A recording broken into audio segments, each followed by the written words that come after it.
The moment my mother slammed her fork onto the Thanksgiving table, every conversation stopped. She pointed directly at me and said, "You've always been a burden to this family." The room went silent. Then my father laughed and added, "At 32, you're still the family disappointment." My younger brother smirked. My cousins looked away. Nobody defended me. Nobody. So I quietly put down my fork, stood up, grabbed my coat, and walked out.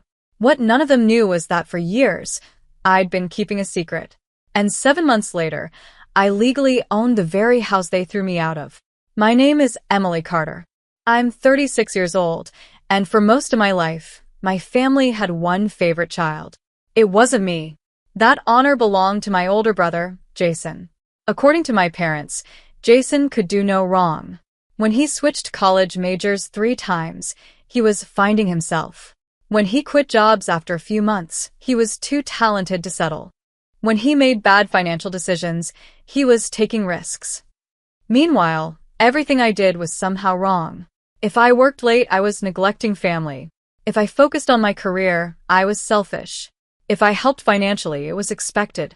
Nothing I did was ever enough. Still, I loved my parents. Maybe that's why I spent years helping them without telling anyone. What nobody knew was that every month, I quietly transferred money to help cover expenses they couldn't afford. Property taxes, insurance, unexpected repairs, even portions of their mortgage whenever things became difficult. My father always promised it was temporary. Just until we get back on our feet, he'd say. I believed him. Every single time. The arrangement stayed private because Dad insisted it would embarrass him if relatives found out. I agreed. I never needed credit. I just wanted to help. By Thanksgiving of that year, I'd been doing it for almost 4 years. And somehow, I was still considered the family disappointment. The dinner started like every other Thanksgiving. My parents' house was packed with relatives. Aunts, uncles, cousins. Everyone gathered around the large dining table covered with food. Turkey, stuffing, sweet potatoes, pumpkin pie. The smell filled the entire house.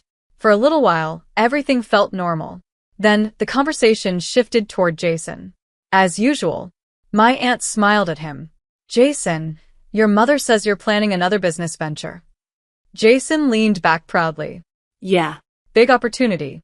Could be life-changing. What kind of business? Someone asked. Jason shrugged. Still working out details. The room reacted as if he'd announced the launch of a billion-dollar company. People praised his ambition, his confidence, his vision. I sat quietly and focused on my food. Then my cousin turned toward me. What about you, Emily? How's work? I was promoted last month. A few heads nodded politely. Before anyone could ask another question, my mother laughed. Not a happy laugh.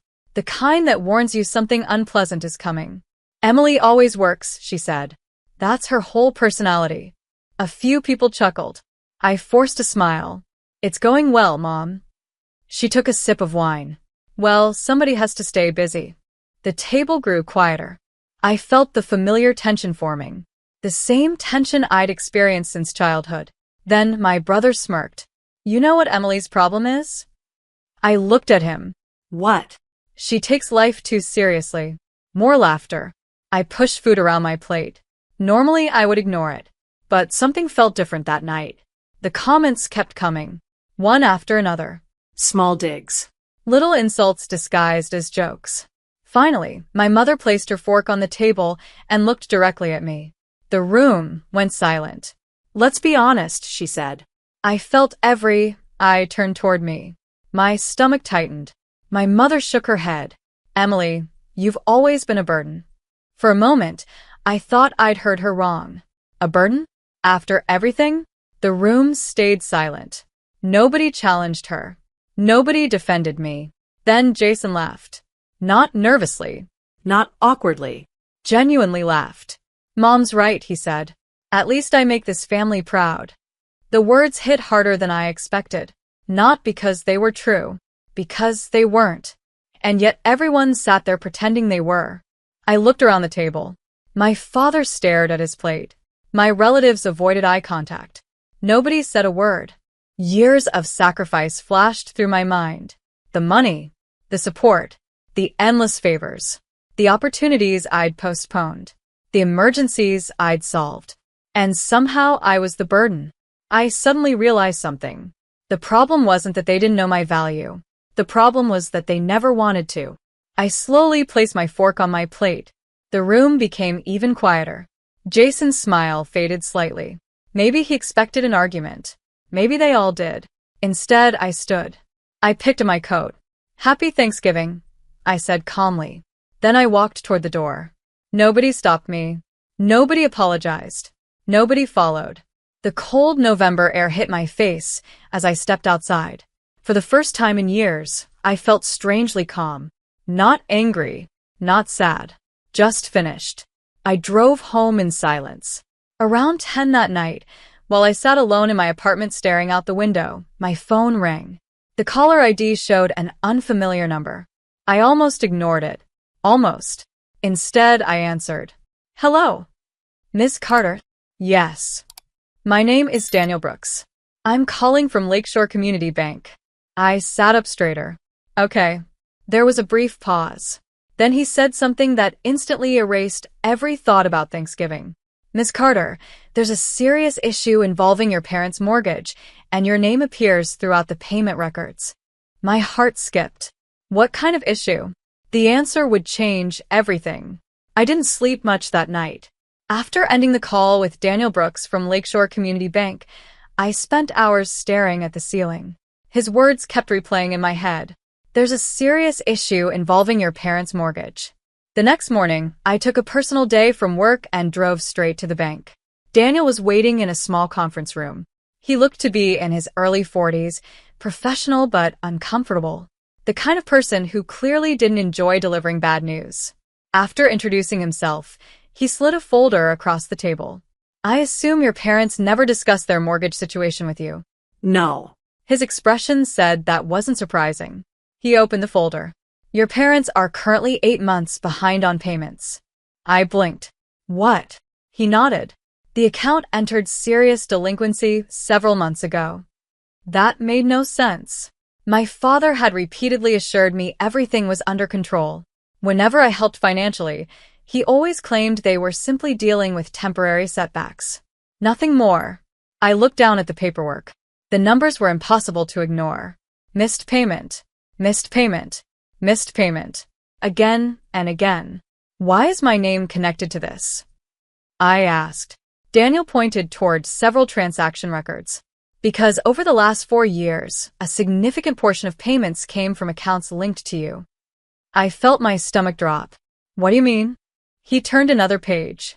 "There were multiple instances where funds transferred from your accounts were used to prevent default." I stared at the records. "Dates. Amounts. References. Everything was there. All the times Dad had promised he only needed temporary help. All the times I believed him." Daniel folded his hands. "To be completely honest, Miss Carter, without those contributions, foreclosure would have started much earlier." I sat silently. For years, I'd assumed my parents were carrying most of the responsibility themselves. Now I was learning something entirely different. I wasn't helping. I had been holding everything together. "What about my brother?" I finally asked. Daniel looked through the records. "I'm not seeing any significant contributions from him." Of course not. That answer didn't surprise me at all. What surprised me was how much it hurt. Thanksgiving suddenly felt even worse. The family hero. The golden child. The son who supposedly made everyone proud. Meanwhile, the daughter they called a burden had been quietly keeping the roof over their heads. I left the bank feeling numb. Part of me still wanted to help, despite everything. Despite Thanksgiving. Despite the humiliation. Despite years of being treated like I mattered less. I called my father. He answered on the third ring. "Emily, we need to talk." His tone immediately changed. "What about?" "The mortgage." Silence. Long silence. Then he sighed. "Who told you?" "The bank." Another silence. I waited. Finally he spoke. "It's complicated." "No, Dad." 8 missed payments isn't complicated." His voice hardened. "We've had some difficulties." "We." I couldn't stop myself, because Jason certainly hasn't been helping. That was a mistake. My father's tone instantly turned defensive. Leave your brother out of this. I laughed. Actually laughed. The sound surprised even me. Leave him out of it? I've been helping for years. You offered. And you accepted. Neither of us spoke for several seconds. Then he said something that changed everything. If you're calling to judge us, don't bother. Judge them? I couldn't believe what I was hearing. Before I could respond, my father ended the call. An hour later, Jason called. Apparently Dad had already told him. Seriously? Jason said. What? Calling the bank? Digging into family finances. I closed my eyes. The bank called me. Still sounds nosy. Nosy. That word nearly made me hang up. Instead, I listened. Jason continued talking. Complaining. Making excuses. Acting like the entire situation was somehow my fault. Not once did he ask how much I'd contributed. Not once did he thank me. Not once did he offer to help. By the time the call ended, something inside me had changed. Not dramatically. Not emotionally. Just quietly. Like a door closing. For years, whenever there was a crisis, I stepped in. Whenever there was a problem, I solved it. Whenever there was a financial emergency, I rescued everyone. And what had it earned me? You're a burden. I stopped feeling responsible that day. A few weeks later, foreclosure proceedings officially began. The mortgage entered restructuring. Law firms became involved. Financial institutions reviewed options. Normally, I would have rushed to save them. This time, I didn't. Then something unexpected happened. About 6 weeks later, I received another call. This one came from a financial asset management company handling distress loans. At first, I assumed they wanted information. Instead, they made an offer.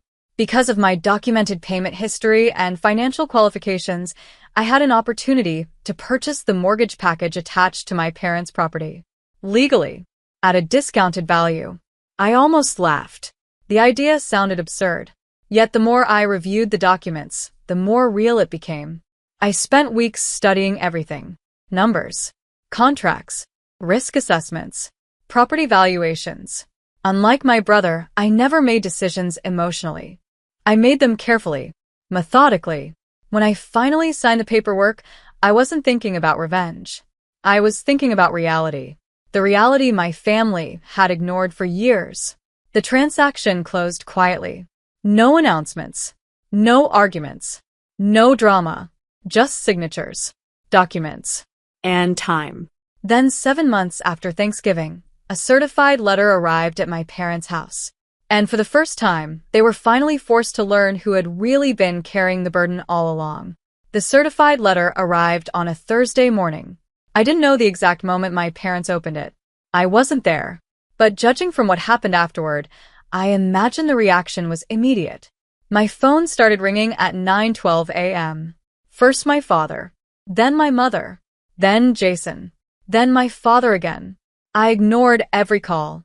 A voicemail arrived minutes later. Emily, call me immediately. Another one followed. This isn't funny. Then another. We need to talk. By lunchtime, I'd received 14 missed calls. At 3 o'clock, my father finally sent a text. Did you buy our mortgage? I stared at the message. No greeting. No explanation. No apology. Just panic. For the first time in years, they wanted answers from me. I didn't respond. That evening, my doorbell rang. I looked through the security camera. My parents. And Jason. Of course. I opened the door. Nobody looked happy. My father seemed exhausted. My mother looked furious. Jason looked confused. For several seconds, nobody spoke. Then my mother finally broke the silence. You bought our house. I folded my arms. No. Her eyes narrowed. Don't play games. I didn't buy your house. Technically, that was true. I purchased the mortgage. The distinction hit them immediately. My father sat down heavily in a chair. Jason shook his head. This is insane. No, I said calmly. What's insane is discovering I've been funding this family for years while being called a burden. Nobody responded, because nobody could. My mother stepped forward. Why would you do this? The question almost made me laugh. Why? After everything, they still didn't understand. I walked to my desk and opened a folder. The same folder I'd spent months organizing. Bank transfers, mortgage payments, financial records, years of documentation. I placed everything on the table. My father stared at the papers. My mother slowly sat down. Jason looked completely lost. I pointed to the records. See these transfers? Nobody spoke. Those are mine. Page after page. Month after month. Year after year. The room grew quieter with every document. Finally, my father lowered his head, because he knew it was true. I continued. Do you remember Thanksgiving? My mother's face tightened.